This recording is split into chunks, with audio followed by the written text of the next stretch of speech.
কবিগুরু রবীন্দ্রনাথ ঠাকুরের ১৬৩তম জন্মজয়ন্তী উপলক্ষে ভারত বিকাশ পরিষদের উদ্যোগে কবি প্রণাম।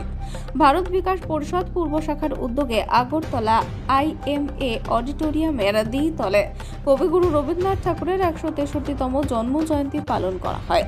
অনুষ্ঠানে উপস্থিত ছিলেন ভারত বিকাশ পরিষদ পূর্ব শাখার সভাপতি শ্যামল ভট্টাচার্য, প্রান্তীয় সভাপতি ভজন ভট্টাচার্য, রিজিওনাল সংস্কার সম্পাদিকা জবা ভট্টাচার্য, সদস্যা মীনাক্ষী চক্রবর্তী, ডাক্তার মৃণাল কান্তি দাস সহ অন্যান্যরা।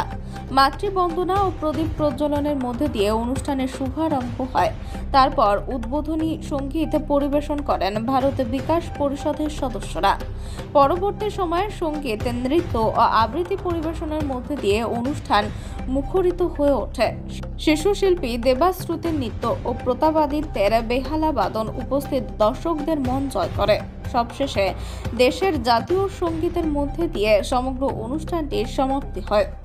ভারত বিকাশ পূর্ব শাখার উদ্যোগে আমরা ১৬৩তম রবীন্দ্র জন্মজয়ন্তী উদযাপন করছি। তো আমরা প্রতি বছর এগুলি করে থাকি, এই অনুষ্ঠানগুলি করে থাকি।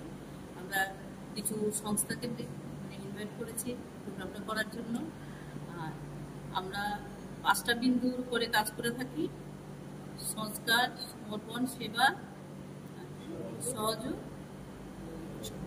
আমাদের ভারত বিকাশ পরিষদের যে স্থাপনা হয় 1963 সালে এবং পরিষদ 5টা উদ্দেশ্য নিয়ে কাজ করে: সম্পর্ক, সহযোগ, সংস্কার, সেবা এবং সমর্পণ। এই 5টা অঙ্কে পরিষদ কাজ করে। এর যে একটা সংস্কার, এই সংস্কারেরই একটা অনুষ্ঠান হিসাবে আজকে আমরা বিশ্বকবি রবীন্দ্রনাথ ঠাকুরের জন্মজয়ন্তী পালন করছি। একটা সাংস্কৃতিক অনুষ্ঠানের আয়োজন করা হয়েছে আজকে, এবং এটা আমরা প্রতি বছরই করে থাকি। আমরা তো সবাই জানি যে রবীন্দ্রনাথ বিশ্বের দরবারে ভারতকে একটা অত্যন্ত উচ্চ আসনে প্রতিষ্ঠিত করেছে। সাহিত্যের প্রতিটি ক্ষেত্রেই ওনার অত্যন্ত দীপ্তপ্রজ্বলতা।